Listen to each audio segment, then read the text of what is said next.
আপনাদের উদ্দেশ্যে আমার খুতবার বিষয় প্রতিবেশীর অধিকার। আল্লাহ তাআলা আমাদেরকে মানুষ হিসেবে সৃষ্টি করেছেন, আর মানুষের একটা বৈশিষ্ট্য হলো মানুষ সমাজবদ্ধ জীবনযাপন করে। মানুষ একা বসবাস করতে পারে না। যে সমাজে সে বসবাস করে তার কাছাকাছি কিছু বসবাসকারী লোক আছে, আবার দূরবর্তী বসবাসকারী কিছু লোক আছে। কাছাকাছি বসবাসকারী লোকগুলো হলো নিকট প্রতিবেশী, আর দূরবর্তী লোকগুলো হলো দূরতম প্রতিবেশী। আল্লাহ তাআলা কুরআনুল কারীমে প্রতিবেশীর অধিকার দায়িত্ব সম্পর্কে আলোচনা করেছেন। নবী সাল্লাল্লাহু আলাইহি ওয়াসাল্লাম প্রতিবেশীর সাথে আমাদের কি ধরনের আচরণ হবে তা কিছু দিক নির্দেশনা দিয়েছেন। কিন্তু মানুষের অজ্ঞতার কারণে, গোঁড়ামির কারণে, নিজের ব্যক্তিগত আচরণের কারণে অনেক সময় আমরা প্রতিবেশীর সাথে দুর্ব্যবহার করি, তাদেরকে কষ্ট দেই, তাদের সাথে আমরা সুসম্পর্ক থেকে ছিন্ন করে তাদের সাথে সম্পর্ক রক্ষা করি না, যার ফলে তাদের সাথে আমাদের তিক্ততা, শত্রুতা ইত্যাদি। অথচ ইসলামী শরিয়াতে আপনার পাশে যে বাস করে সে যদি অমুসলিম হয়, সে যদি হিন্দু হয়, সে যদি বৌদ্ধ হয়, সে যদি খ্রিস্টানও হয়, এমনকি লোকটা যদি ধর্ম বিরোধী নাস্তিক হয়, তবুও তার সাথে ভালো ব্যবহার করতে হবে। এটি ইসলামী শরিয়ত। যে আল্লাহর বিরুদ্ধে কথা বলে সে যদি প্রতিবেশী হিসেবে ভালো ব্যবহার পায়, তাহলে যে মুসলিম সে কি আরো ভালো ব্যবহার পাওয়ার বেশি অগ্রাধিকার রাখে না? অবশ্যই রাখে। কিন্তু আমরা আমাদের আচরণ, কথাবার্তা, ব্যবহার এগুলোর দ্বারা প্রতিবেশীর সাথে এত কুসম্পর্ক তৈরি করি, এত শত্রুতা তৈরি করি, মনে হচ্ছে লোকটা মনে হয় একদম নাস্তিকের চাইতে খারাপ হয়ে গেছে।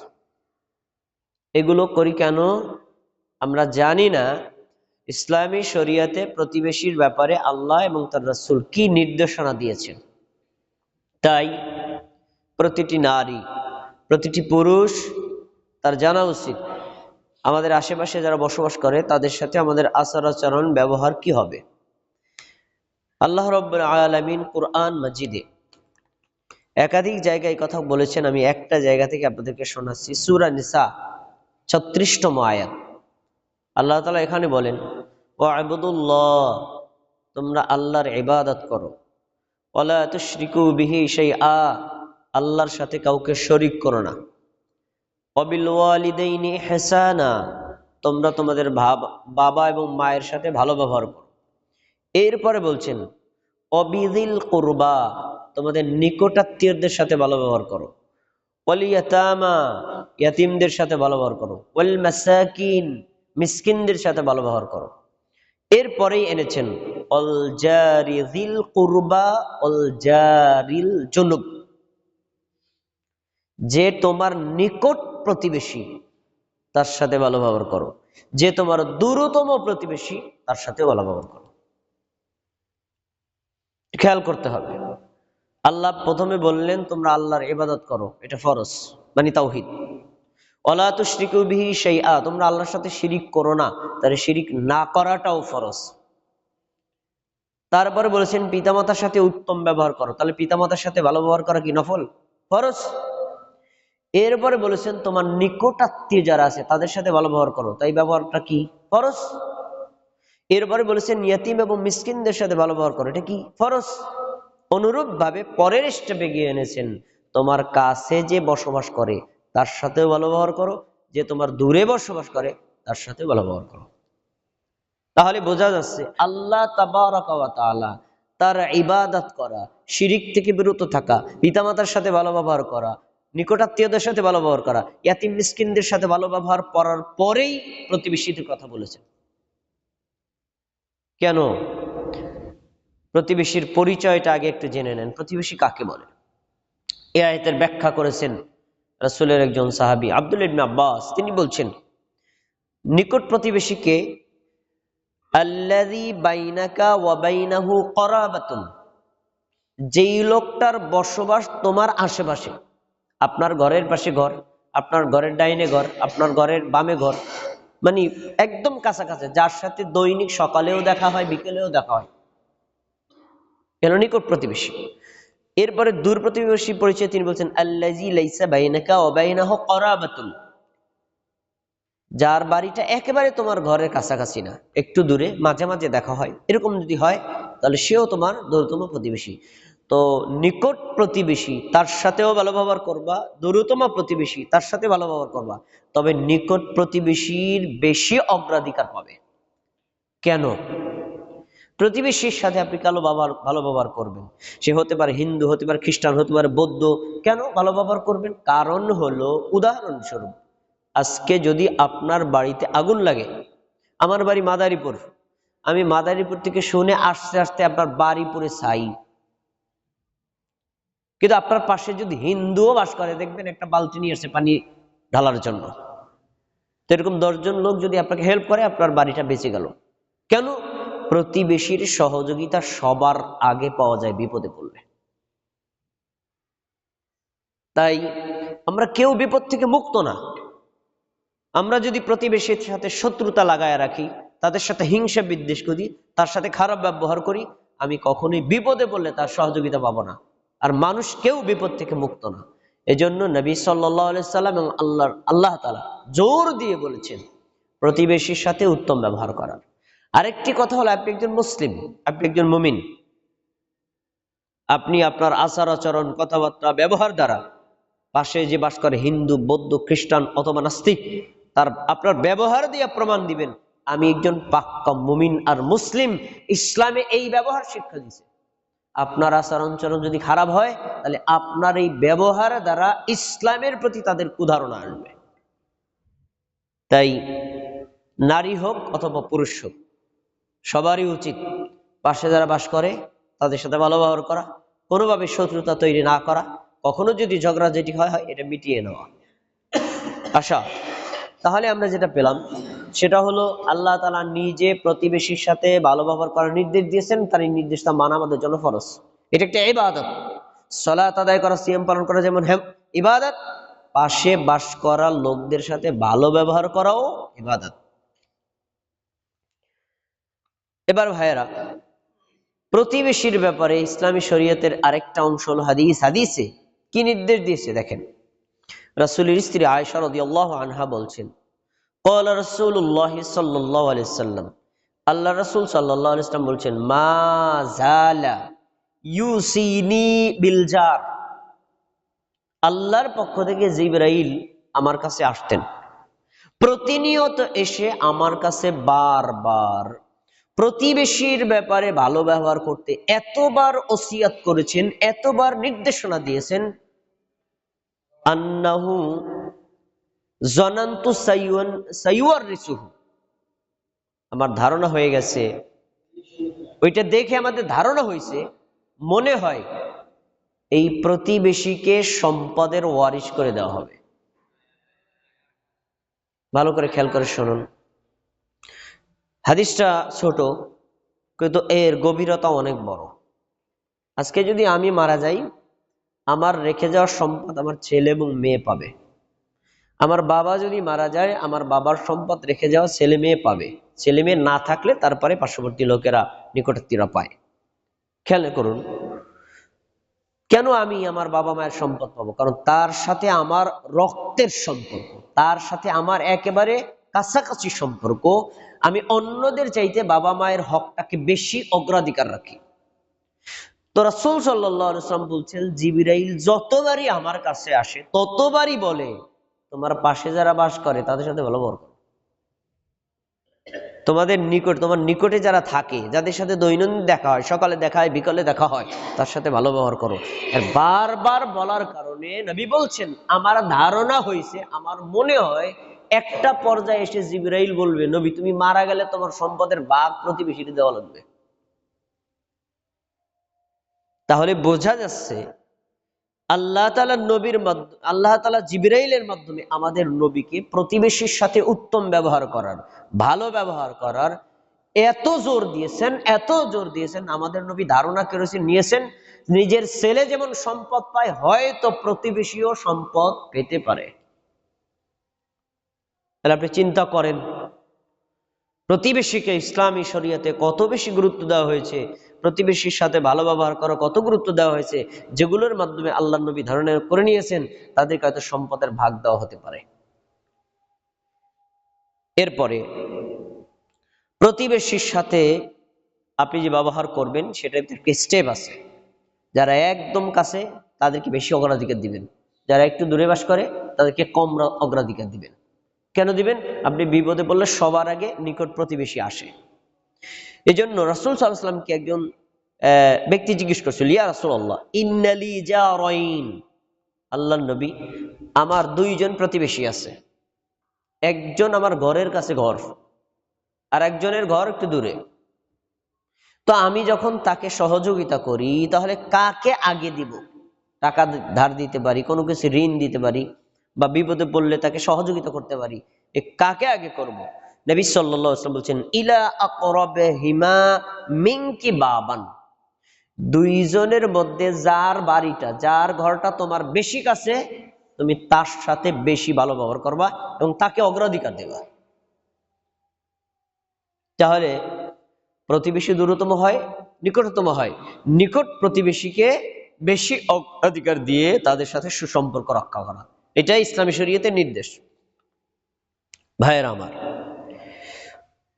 প্রতিবেশী যদি অভুক্ত থাকে, অভাবী হয়, তাহলে তাদের খোঁজ খবর নেওয়া, তাদেরকে খাবারের ব্যবস্থা করা, এটা আর এক প্রতিবেশীর দায়িত্ব।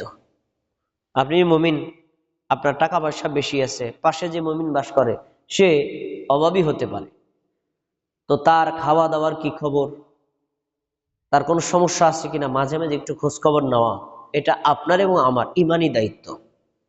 নবী সাল্লাল্লাহু আলাইহি ওয়াসাল্লাম কি বলছেন শুনেন, লাইসাল মুমিনু বিল্লাযী ইয়াশবাউ, ওই ব্যক্তি পরিপূর্ণ মুমিন না যে পেট পূর্তি করে খায়, নিজে খায়, পরিবারের খাওয়ায়, কিন্তু তার ঘরের পাশে আরেকটা ঘর আছে, যেই ঘরের লোক দুই বেলা খায়, এক বেলা খেতে পারে না, অভুক্ত অবস্থায় আছে।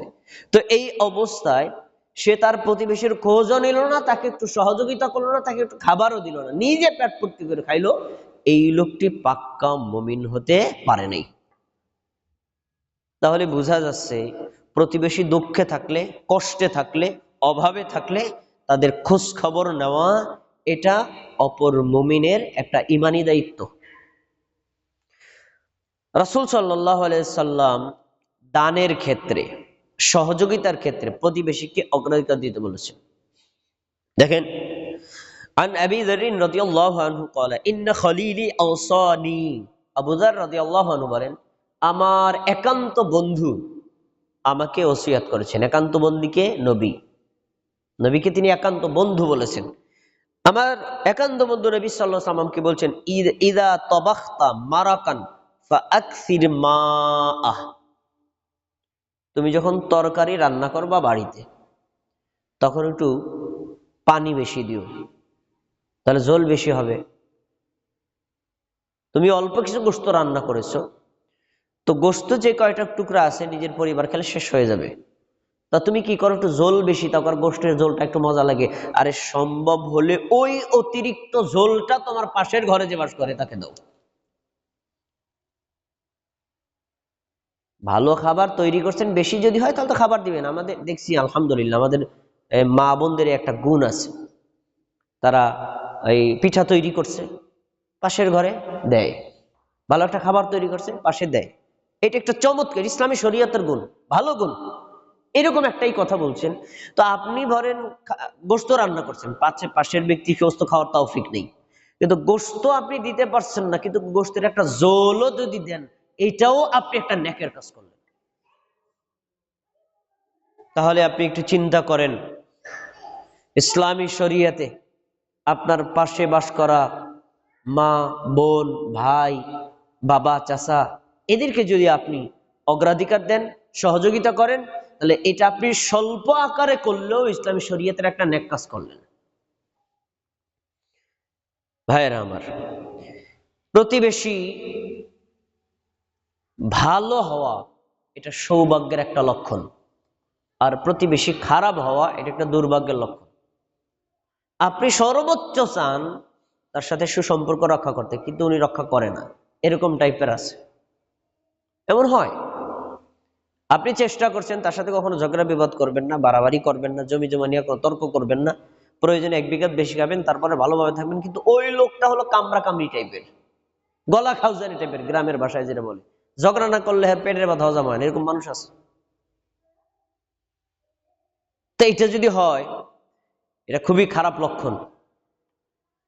আর নাফি ইবনে আব্দুল হারিস قال, নাফি ইবনে আব্দুল হারিস থেকে বর্ণিত তিনি বলেন قال রাসূলুল্লাহ সাল্লাল্লাহু আলাইহি ওয়াসাল্লাম, আল্লাহ রাসূল সাল্লাল্লাহু আলাইহি ওয়াসাল্লাম বলছেন, মিন সাআদাতিল মারই, একজন ব্যক্তি সৌভাগ্যবান এটা বোঝার 3টা লক্ষণ।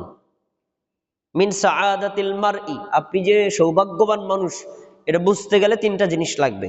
1, আল জারুস সালিহ, আপনার প্রতিবেশী ভালো, আপনার আশেপাশে যারা বাস করে কখনো হিংসা বিদ্বেষ করে না, ঝগড়াঝাটি করে না, জমি জমা নিয়ে কামড়া কামড়ি করে না, আপনার খোসা মারে না, আপনার কোনো সমালোচনা করে না, আপনার মেয়ে বিয়ে আসলে ভাঙ্গানি দেয় না, এই টাইপের যদি হয় তাহলে বোঝা যাবে আপনি একজন সৌভাগ্যশীল মানুষ।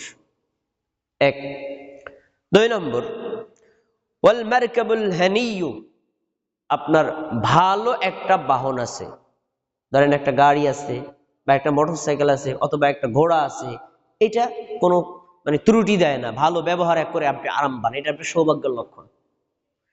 তারপরে ওয়াল মাসকানুল ওয়াসি, আপনি যে ঘরে যে বাড়িতে থাকেন এটা একটা প্রশস্ত জায়গা, থাইকাও আরাম, বসবাস করে আরাম, কোনো ধরনের সমস্যা হয় না। এই 3টি জিনিস থাকা সৌভাগ্যের লক্ষণ। তার প্রথমটাই হলো ভালো প্রতিবেশী। আপনার আশেপাশে যারা বাস করে আপনি যদি ভালো হন আর তারা যদি খারাপ হয় তাহলে আপনার ওই জায়গাটা হবে একটা জাহান্নাম। প্রতিবেশী খারাপ হলে সমস্যা। উদাহরণস্বরূপ, আপনি যে ঘরে বসবাস করেন নিজের ঘরে গান বাজনা আপনি বাজান না, উদ্দেশ্য আমি গান বাজনা হারামটাই ব্যবহার করবো না, আপনার সন্তান সন্ততি ব্যবহার করতে দিব না, কিন্তু আপনার পাশে একজন উচ্চস্বরে বাজায়, সে এমন ভাবে বাজায় আপনার বাড়ি বন্ধু সাউন্ড আসে, এতবার বুঝান শোনে না, বেয়াদব টাইপের মানুষ, তাহলে বোঝা যাচ্ছে এই প্রতিবেশী আপনার কাছে থাকলে আপনার একটা কষ্টের কারণ, দুর্ভাগ্যের একটা লক্ষণ। তাই আমরা কখনো কারো জন্য খারাপ প্রতিবেশী হব না, উত্তম প্রতিবেশী হওয়ার চেষ্টা করব। ভাইরা আমার, প্রতিবেশীকে কষ্ট দেওয়া যাবে না, সেটা বিভিন্নভাবে হতে পারে, কথা দিয়া, হাত দিয়া, আমি তার মাথায় একটা বাড়ি মারলাম, তাকে আমি আঘাত করলাম, অথবা তার সমালোচনা করলাম, তার গীবত করলাম, তার পরনিন্দা করলাম, তার একটা ছেলের বিয়ের ব্যবস্থা হচ্ছে আমি ভাঙ্গানি দিয়ে এটাকে ভেঙ্গে দিলাম, তার কোনো সুলক্ষণ ভালো কিছু দেখলে আমি এটাকে মেনে নিতে পারলাম না, হিংসা বিদ্বেষ করলাম, এগুলো হলো প্রতিবেশীকে কষ্ট দেওয়ার একটা মাধ্যম। তো প্রতিবেশীকে কষ্ট দেওয়া এটা ঈমানহীনতার একটা লক্ষণ, জাহান্নামে যাওয়ার একটা কারণ। হাদিস দেখেন, সহিহ বুখারী হাদিস, আবু হুরায়রা রাদিয়াল্লাহু আনহু রাসূল বলেছেন, মান কানা ইউমিন বিল্লাহ ওয়াল ইয়াউমিল আখির, তোমাদের মধ্যে যে আল্লাহকে বিশ্বাস করে আর আখিরাতকে বিশ্বাস করে, ফালা ইউযি জারহ, সেজন্য তার প্রতিবেশীকে কষ্ট না দেয়। তুমি যদি বলো আমি আল্লাহকে বিশ্বাস করি, তুমি যদি বলো আমি আখিরাতকে বিশ্বাস করি, এই বিশ্বাসের প্রমাণ হবে তুমি প্রতিবেশীকে কষ্ট দাও না। কষ্ট দিলে, তুমি যদি বলো আমি আল্লাহকে বিশ্বাস করি, আখিরাতকে বিশ্বাস করি, তাহলে তোমার বিশ্বাসের সাথে কর্মের মিল নাই।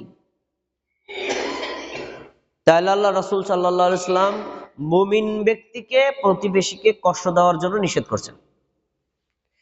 আরেকটা হাদিস শুনেন, রাসূল সাল্লাল্লাহু আলাইহি ওয়াসাল্লাম বলছেন, ওয়াল্লাহি লা ইউমিন, আল্লাহি লা ইউমিন, আল্লাহি লা ইউমিন, আল্লাহর কসম ওই লোকটা মুমিন না, আল্লাহর কসম ওই লোকটা মুমিন না, আল্লাহর কসম ওই লোকটা মুমিন না, মাল্লা ইয়ামান জারুহু বাওয়াইকুহু, যেই লোকটার আঘাত থেকে প্রতিবেশী নিরাপদ না, যেই লোকটার কষ্ট থেকে প্রতিবেশী নিরাপদ না, এই লোকটা মুমিন না। আল্লাহর নবী আল্লাহর কসম করে 3 বার শব্দটা বলেছেন।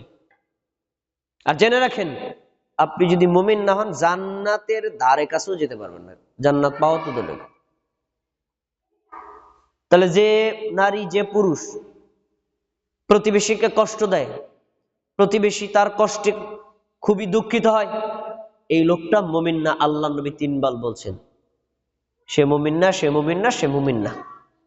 এখন আপনি যদি দাবি করেন আপনি মুমিন, তাহলে আজ থেকে আপনার কষ্ট দেওয়া বন্ধ করে দিতে হবে। প্রয়োজনে 1 বিঘা জমি কম খাবেন, প্রয়োজনে তর্ক কম করবেন, প্রয়োজনে সে যদি 10টা গালি দেয় 10টা গালি শুনে চুপ থাকবেন, পাল্টা জবাব দিবেন না। দেখবেন আস্তে আস্তে এগুলো কমে যাবে।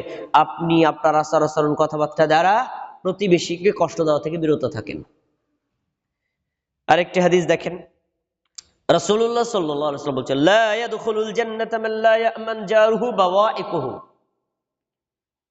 ওই মুমিন, ওই মুসলিম জান্নাতে ঢুকতেই পারবে না, জান্নাতে প্রবেশ করতে পারবে না যেই নারী যেই পুরুষের দ্বারা অপর প্রতিবেশী কষ্ট পায়, তার কষ্ট থেকে ওই প্রতিবেশী বাঁচতে পারে না। কথা দ্বারা কষ্ট দেয়, কাজ দ্বারা কষ্ট দেয়, কর্ম দ্বারা কষ্ট দেয়, টাকা দ্বারা কষ্ট দেয়, যেভাবে হোক তাকে কষ্ট দেয়। এই কষ্ট দেয় যে সে জান্নাতে প্রবেশ করতে পারবে না। ভাইয়েরা আমার,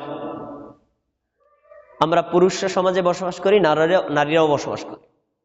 পুরুষদের মন মানসিকতা উদার, নারীদের মন মানসিকতা কিছুটা সংকীর্ণ। এই জন্য দেখবেন একদম সিম্পল একটা জিনিস নিয়ে নারীরা ঝগড়া করে, পুরুষরা করে না। এক বোনের থেকে 1 বাটি লবণ ধার আনছে, 3 দিন পর বলছে, বন্ডি 1 বাটি লবণ তো দেওয়ার কথা নিছিলা, দিলা না যে? দিছি তো। না তো তুমি দাও নাই। এই লবণ লইয়া পুরা চলছে না, সিঁড়ি মারামারি ঝগড়াঝাটি লেগে গেছে। অথচ 1 বাটি লবণ কয় টাকা দাম হবে? উনি যদি বলে ভাই দিছি, আচ্ছা ঠিক আছে ওকে, যদি না দিয়ে থাকে আমি সদকার নেকি পাবো, সমস্যা কি, ছেড়ে দেন, কম্প্রোমাইজ করেন, ছেড়ে দেন, ছাড় দেন, উদারতার পরিচয় দেন। সিম্পল জিনিস নিয়ে ঝগড়া করবেন কেন?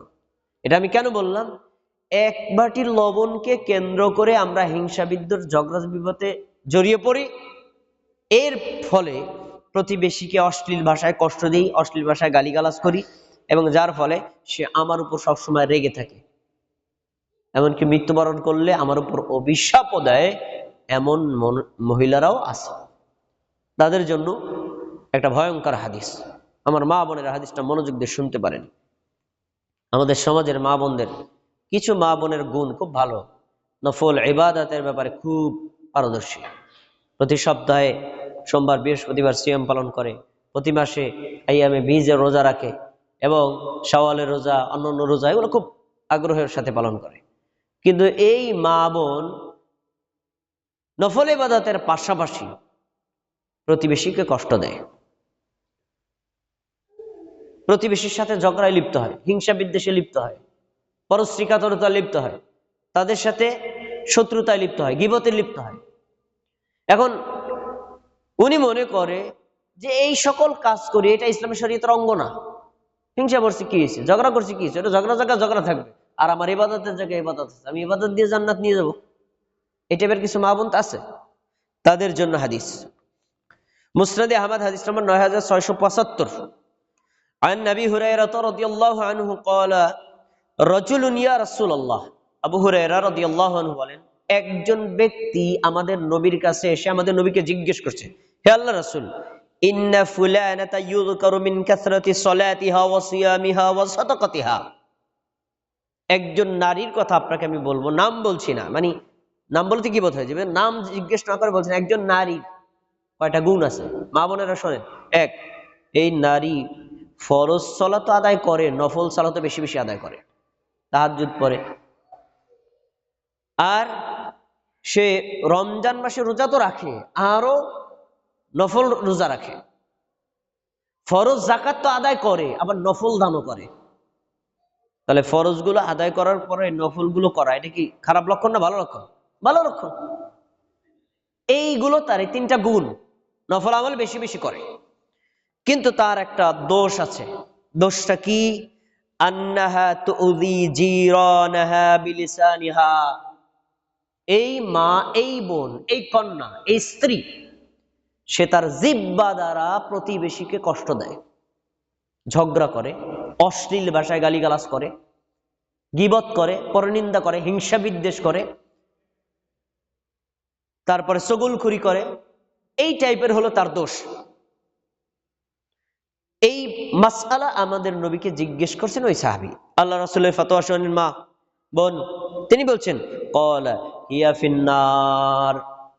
যদিও ওই মা, যদিও ওই বোন ফরজ নফল নামাজ পড়ে, ফরজ নফল রোজা রাখে, ফরজ নফল দানও করে, তারপরেও সে যাবে জাহান্নামে। গুণ 3টা, দোষ 1টা, পরিণতি জাহান্নাম। এর পাল্টা ওই সাহাবী আবার বলছে, ইয়া রাসূলুল্লাহ ইন্না ফুলানাতা ইউযকারু মিন কিল্লাতি সিয়ামিহা ওয়া সাদাকাতিহা ওয়া সালাতিহা। আরেকজন নারীর কথা আমি জানি, সে শুধু ফরজ সালাত আদায় করে, জোহরে 10 রাকাত সালাত আদায় করে না, শুধু 4 রাকাত ফরজ পড়ে। মাগরিবে 3 রাকাত 5 রাকাত পড়ে না, 3 রাকাত শুধু ফরজ পড়ে, নফল সুন্নাত বেশি পড়ে না। ফরজ যেটা ঠিক রাখে, রমজান মাসের রোজাগুলো ঠিক রাখে, নফল আমি করতে দেখি না। ফরজ তার যাকাত এগুলো ঠিক আছে, নফল দান খুব একটা করতে দেখি না। তার মানে ফরজ ইবাদত ঠিক রেখে নফল খুব বেশি করতে দেখি না, কিন্তু তার একটা গুণ আছে। গুণটা কি? ওই সাহাবী নবী সাল্লাল্লাহু আলাইহি ওয়াসাল্লাম বলছেন, তার হলো ওয়ালা তুযি জিরানাহা বিলিসানিহা। এই নারীকে আমি কখনো ঝগড়া করতে দেখি নাই, হিংসা বিদ্বেষ করতে দেখি না, পরশ্রী কাতরতা করতে দেখি না, গীবত করতে দেখি না, অন্যের সমালোচনা করতে দেখি না, চগলখড়ি করতে দেখি না, কারোর সাথে কুসম্পর্ক করতে দেখি না, কারোর সাথে ঝগড়া লাগাইতে দেখি না। সে সব সময় নীরব শান্তশিষ্ট থাকে। দেখেন, নফল আমল কম, কিন্তু আর একটা গুণ, প্রতিবেশী কাউকে কষ্ট দেয় না। নবী সাল্লাল্লাহু আলাইহি ওয়াসাল্লাম বলছেন হিয়া ফিল জান্নাহ। এই নারী যদি মারা যায় সে জান্নাতে যাবে। সুবহানাল্লাহ। হাদিস দ্বারা কি বুঝতে পারলেন?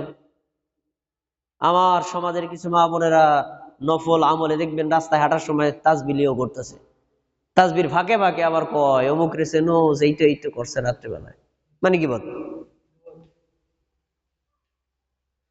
তা আমার মা, আমার বোন, আপনি যদি গীবত পরনিন্দা করে অপরকে কষ্ট দেন, ঝগড়া করে অপরকে কষ্ট দেন, অশ্লীল ভাষায় গালিগালাজ করে অপরকে কষ্ট দেন, আপনার নফল ইবাদত আপনাকে জাহান্নাম থেকে বাঁচাতে পারবে না।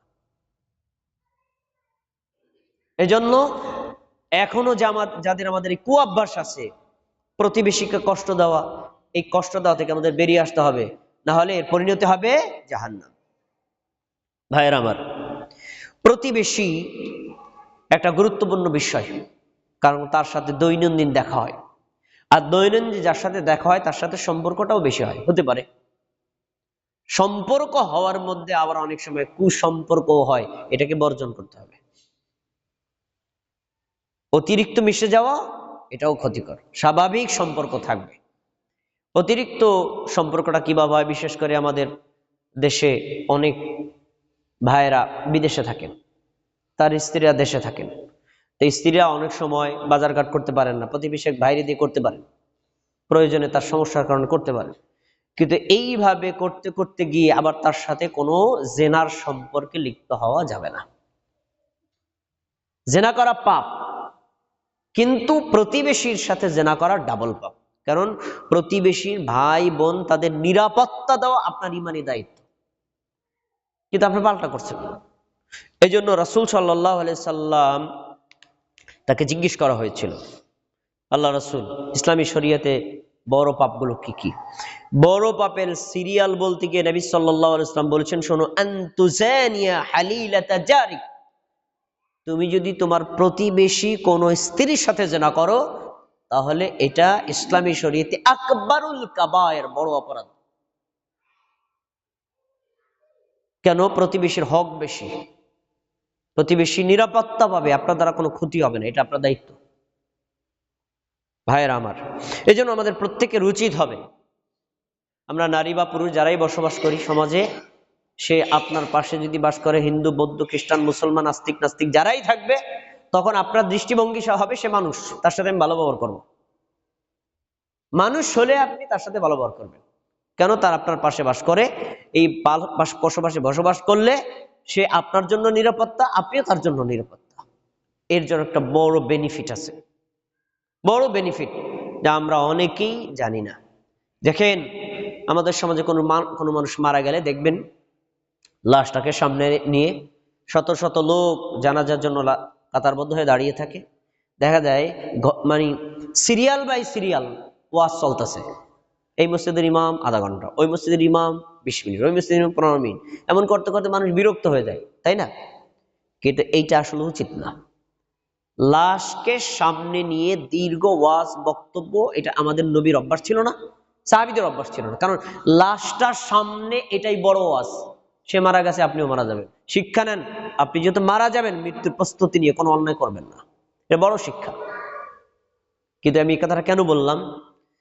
আমি অনেক ওয়াজ শুনছি, কিন্তু মৃত ব্যক্তিকে সামনে নিয়ে একটা ওয়াজ আমাদের উপস্থিত লোকদেরকে করা দরকার। সেটা হলো, ভাইরা আমার, আমরাও মারা যাব, কিন্তু দয়া করে আমরা যারা যেখানে বসবাস করি তাদের আশেপাশের লোকদের সাথে সুসম্পর্ক রক্ষা করব, তাদেরকে কষ্ট দেব না। কেন? আপনি মৃত্যুবরণ করলে যদি তারা আপনার পক্ষে সাপোর্ট দেয়, এই সাপোর্টটা কিয়ামতের দিন আল্লাহর দরবারে কবুল হবে। আর যদি আপনার বিপক্ষে সাক্ষী দেয় না, এটাও কিন্তু আপনার বিপক্ষে কবুল হবে। এই জন্য প্রতিবেশী, আপনার আশেপাশে যারা বসবাস করে তাদের সাথে ভালো ব্যবহার করবেন। তারা যদি স্বতঃস্ফূর্তভাবে সাক্ষ্যটা দেয়, আপনার জন্য কাজে লাগবে। কিন্তু আমরা বড় উল্টাই দিছি। ধরেন আমাদের এখানে একজন লোক মারা গেল, আর আমি কথা বলতেছি। এখন আমি বললাম যে, ভাই আপনাদের সন্ধানে লোকটা মারা গেছে, কেমন ছিল? তাহলে শাহাদাত ভাই জানে যে তার সাথে খারাপ ব্যবহার করছে। সবাই যদি জিজ্ঞেস করে, হ্যাঁ শাহাদাত ভাই বলবে না আমার সাথে খারাপ ব্যবহার করছে, খারাপ ছিল বলবে না? মিথ্যা সাক্ষ্য নিচ্ছি, সবাই বলে ভালো ছিল। এই যে জোর করে সাক্ষী আদায় করতে ইসলামী শরীয়তে বলা হয়নি। আপনি যদি ব্যবহারটা ভালো করেন না, তখন তার অন্তর থেকে স্বেচ্ছায় বেরিয়ে আসবে লোকটা ভালো ছিল। এই সাক্ষ্যটা আল্লাহ তাআলা কবুল করবেন। হাদিসটা শুনে নেন। রাসূল সাল্লাল্লাহু আলাইহি ওয়াসাল্লাম এর হাদিসটি বর্ণিত হয়েছে মুসনাদে আহমদে। তিনি বলেছেন যে, মা মিন আবদিন মুসলিমিন ইয়ামুতু আশহাদু লাহু সালাসাতা আবিয়াদিন মিন জিরানিহি। কোন মুমিন, কোন মুসলিম নারী বা পুরুষ যদি মারা যায়, মৃত্যুর পর সে যেখানে বসবাস করছিল তার আশেপাশের লোকজনদের মধ্য থেকে যদি 3 জন মানুষ এই সাক্ষী দেয় লোকটা ভালো ছিল। কয়জন মানুষ? 3 জন। বেশি দিলে আরো ভালো, কমপক্ষে 3 জন। এই সাক্ষীটা কিভাবে? জোর করে আদায় না, উনি মন থেকে স্বেচ্ছায় বলবে ভালো ছিল। জোর করে আদায় না, স্বেচ্ছায় যদি বলে লোকটা ভালো ছিল, ইল্লা ক্বালাল্লাহু আযজা ওয়া জাল্লা, ওই 3 জন ব্যক্তি বলার কারণে আরশে আল্লাহ বলেন, কি বলেন শোনেন, আল্লাহ তাআলা বলেন যে, কবিলতু শাহাদাতা আবদি আলা মা আমিলু, আমার বান্দা যা আমল করেছিল সেই আমল এবং ওই ব্যক্তিদের সাক্ষ্যের ভিত্তিতে আমি আল্লাহ তা কবুল করে নিলাম। সুবহানাল্লাহ। পরের শব্দটা কি শোনেন, ও গফারতু লাহু মা আ'লামু। 3 জন ব্যক্তি তাকে ভালো সাক্ষ্য দিছে, কিন্তু তার গোপন কিছু পাপ আছে, আমি জানি, ওরা জানে না। যেহেতু ওরা যতটুকু জানে ভালো সাক্ষী দিল না, আমি তার গোপন পাপকেও ক্ষমা করে দিলাম। আজ আমি মারা গেছি, আমার লাশ সামনে, আপনারা স্বেচ্ছায় যদি বলেন, কাউকে জোর করে আদায় করা যাবে, স্বেচ্ছায় যদি বলেন ভাই ভালো ছিল, তাহলে আল্লাহ তাআলা বলবেন ওদের সাক্ষী আমি ভালো হিসেবে কবুল করলাম, আর শহীদুলের গোপন যে পাপ আছে আমি আল্লাহ ক্ষমা করে দিলাম। আমি হাদিসটা বলছি কেন? কেউ দুনিয়াতে থাকবেন না, সবাই মারা যাবেন। আর কেউ, আপনারা বিরান ভূমিতে বসবাস করেন না, মানুষের মধ্যে বসবাস করেন। মানুষদের সাথে যদি আপনি ভালো ব্যবহার করেন, এরা যদি স্বেচ্ছায় সাক্ষী দেয়, আল্লাহ আপনাকে জান্নাতি বানিয়ে দিবেন। তাহলে কি প্রতিবেশীর সাথে ভালো ব্যবহার করা দরকার আছে না? অবশ্যই দরকার আছে। একজন ব্যক্তির দৃষ্টান্ত নেন। আমি যেখানে চাকরি করি সেখানে একজন লোক ছিল, একজন গ্রাম্য ডাক্তার, মারা গেছে 3টায়। জানাজা হলো মাগরিবের পরে, এই যে কিছুদিন আগে 3টায় মারা গেছে মাগরিবের পরে। কোনো মাইকিং পোস্টারে কিচ্ছু করা হয় নাই, শুধুমাত্র ওই যে মোবাইলে জানানো হয়েছে মুখ মারা গেছে। ভাইরা আমার, এই 3টার পরে মাগরিবের সময় ওই আমি যেই মাদ্রাসা চাকরি করি সেই মাঠ পূর্ণ হয়ে বাজার পর্যন্ত চলে গেছে, প্রায় 1000-এরও বেশি লোক হবে জানাজায়। সবারই একই কথা, লোকটা ভালো ছিল। এত শর্ট টাইমে এত লোক হওয়া মানেটা কি জানেন? আমি মারা গেছি যখন আপনি শুনবেন, আপনি যদি আমাকে মন থেকে ভালোবাসেন, আপনার যত কাজ আছে না বা শহীদদের জানাজা যাইতে হবে, এটা হলো অন্তরের টান। আমি ভালোবেসে ব্যবহার করছি তাই। এই জন্য ভাইয়েরা আমার, দুনিয়াতে কেউ আমরা চিরস্থায়ী জীবন যাপন করবো না, আমরা একদিন চলে যাব। আমরা যদি আখিরাতকে প্রশস্ত করতে চাই, জাহান্নাম থেকে বেঁচে জান্নাতে যেতে চাই, এই মানুষের সাথে ব্যবহার, এটা কিয়ামতের দিন হিসাব হবে। তাই দয়া করে আমরা প্রতিবেশীর সাথে, সে প্রতিবেশী নারী হোক, পুরুষ হোক, গরিব হোক, ধনী হোক, সাদা হোক, কালা হোক, অথবা হিন্দু হোক, মুসলিম হোক, অমুসলিম হোক, সবার সাথে আমরা সাধ্যমতো ভালো ব্যবহার করব। কাউকে আমরা কষ্ট দিব না, কষ্ট দিয়ে থাকলে ক্ষমা নিয়ে নেব। আল্লাহ রাব্বুল আলামিন আমরা যদি এরকম উত্তম ব্যবহারটা নিয়ে দুনিয়াতে যেতে পারি, আর তারা যদি মৃত্যুর পর সাক্ষী দেয়, ইনশাআল্লাহ আমরা পরকালে জাহান্নাম থেকে বেঁচে জান্নাতে যেতে পারবো। আল্লাহ তাআলা আমাদের তাও